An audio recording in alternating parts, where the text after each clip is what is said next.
Baik, kita akan kembali lanjutkan perbincangan Bang Riza. Bagaimana kemudian saat ini di Jawa Timur hasil survei terakhir hingga September, setidaknya September 2023, Pak Prabowo kesalip Bang Riza oleh Pak Ganjar suaranya. Ya, saya kira memang kita harus menghormati, menghargai, dan menjadikan berbagai survei yang ada ya, sebagai satu landasan, sebagai satu rujukan untuk dipelajari, dipahami, dan menjadi pijakan untuk mengambil langkah-langkah. Ya. Kita hormati apapun itu, dan sebagaimana kita ketahui, memang Pak Prabowo itu seperti Jawa Barat, Pak Ganjar kuat di Jawa Tengah, mungkin Pak Anies mungkin, dan di Jawa Timur di perebutan bagi semua pres. Dan sekarang perebutan itu salah satunya adalah mana mencari tokoh yang dapat mewakili Jawa Timur. Terlebih NU, tentu NU. Jadi perebutan, betul yang disampaikan Mas Adi tadi, ada pemilu sebelumnya dulu, Wiranto dengan Gus Solap, Ibu Mega dengan Hasim, Ketua PBNU malah waktu itu belum mendapat kesempatan untuk menang. Tapi sekali lagi memang di Indonesia ini karena NU adalah ormas terbesar dan masyarakatnya, santrinya patuh begitu, nyainya, jadi ini menjadi perebutan. Di samping juga jumlah penduduknya juga di Jawa Timur sangat besar. Jadi saya kira Jawa Timur memang menjadi perebutan semua, tapi sekali lagi, dulu kalau kita belajar dari pemilu sebelumnya juga, Pak Jokowi pernah menang dengan Pak JK dari Makassar.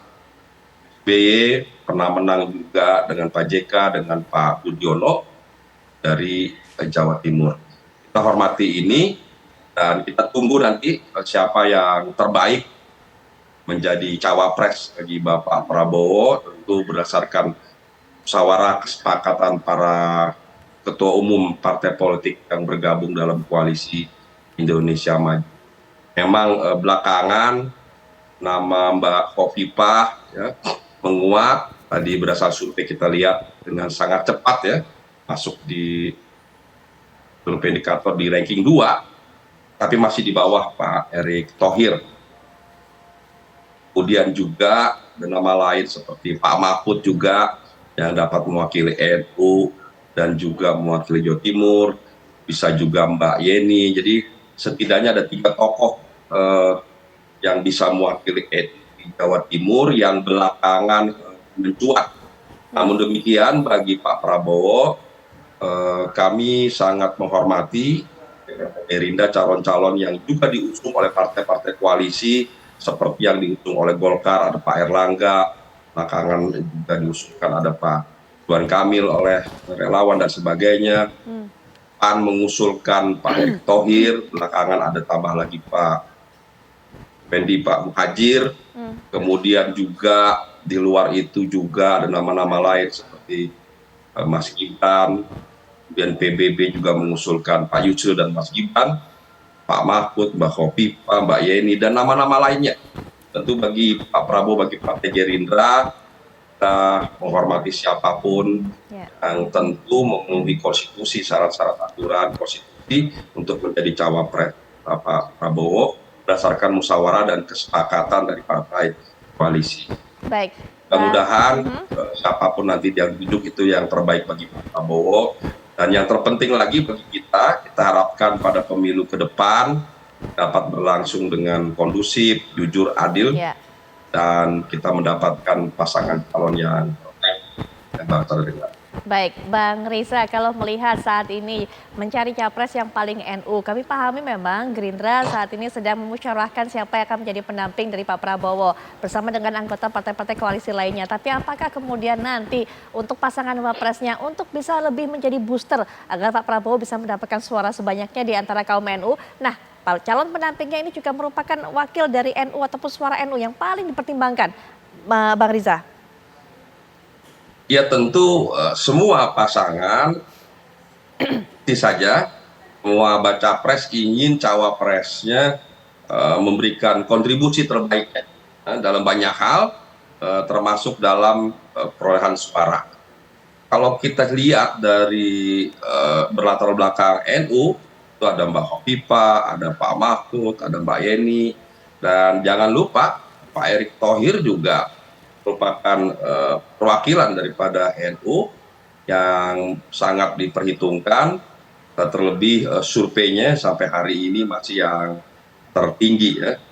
Jadi tidak mesti juga pemilih NU begitu, di santri di NU juga memilih tokoh sentral NU umpamanya begitu. Seperti tadi yang saya sampaikan, Mas Adi juga sampaikan, Pak Hasyim Muzadi tidak terpilih PBNU.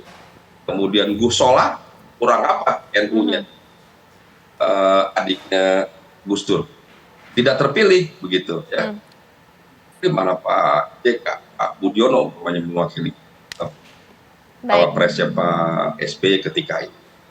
Jadi tentu kita sangat menghormati, menghargai, dan tentu NU, kalangan NU menjadi perhatian kita semua, tidak hanya Pak Prabowo tapi saya kira semuanya.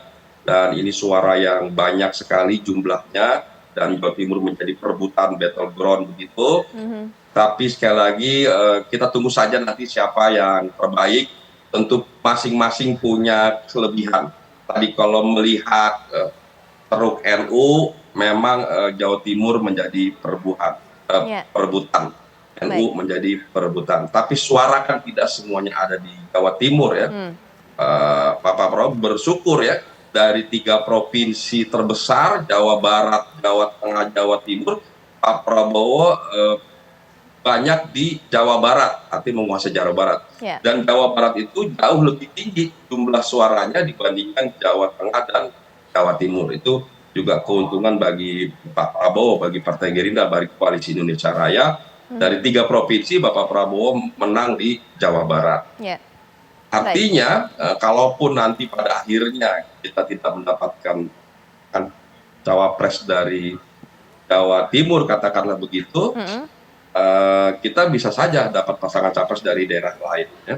Dari Sumatera umpamanya, atau dari Jawa Tengah umpamanya, atau dari daerah lain, karena kita bersyukur Pak Prabowo sudah besar suaranya di Jawa Barat yang merupakan provinsi terbesar di seluruh Indonesia, dan alhamdulillah di survei hampir semua survei secara nasional Bapak Prabowo mendapatkan suara tertinggi atau suara terbanyak. Allah nanti siapapun nanti yang akan mendampingi Bapak Prabowo dari manapun asalnya, daerahnya, provinsinya, latar belakangnya, insya Allah tetap memberikan kontribusi yang terbaik bagi pemenangan Bapak Prabowo. Baik, Bang Riza. Nah, ini kita kembali ke Pak Huda. Pak Huda, saya yakin betul apa yang Pak Huda katakan tadi, bahwa PKB tahu bagaimana cara meraih kemenangan. PKB juga tidak lupa bagaimana caranya untuk bisa mendapatkan tujuan tersebut. Tapi seperti dikatakan tadi oleh Mas Adi Prayitno, bahwa memilih tokoh begitu, ketika memberikan pilihan tokoh kepada masyarakat, tokoh ini juga terkait dengan NU, ini tidak bisa menjamin kemenangan. Setidaknya tadi Mas Adi mengatakan bahwa kaum NU tidak bisa dipengaruhi, tidak bisa didikte, dan juga tidak bisa diintervensi. Jadi artinya tidak ada jaminan sebenarnya, Pak Huda. Iya betul, ya menjamin kan kinerja dan lalu sentimen dan solidaritas rakyat, solidaritas masyarakat.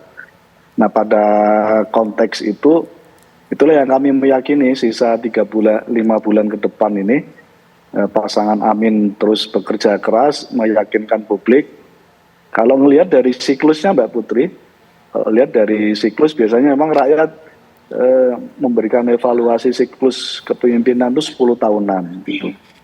Nah kelihatannya semangat untuk mencari pemimpin yang baru, yang mendorong perubahan, dan saat yang sama menawarkan berbagai harapan yang lebih baik, kelihatannya akan menjadi pilihan masyarakat kita ke depan. Dan pada konteks itu kami terus mendorong berbagai program, berbagai komitmen kerja politik kami yang semangatnya adalah memperbaiki dari yang sudah ada dan terus bersama-sama masyarakat melakukan perubahan-perubahan ke depan. Baik. Ya, baik Pak Huda. Betulkah Mas Adi kemudian yang dicari ditunggu oleh kaum NU yang tidak bisa diintervensi tadi, tidak gampang dipengaruhi adalah perubahan. Tapi nanti ya Mas Adi ya, nanti kita akan lanjutkan kembali setelah jeda berikut ini. Apa kabar Indonesia Malam akan segera hadir untuk Anda.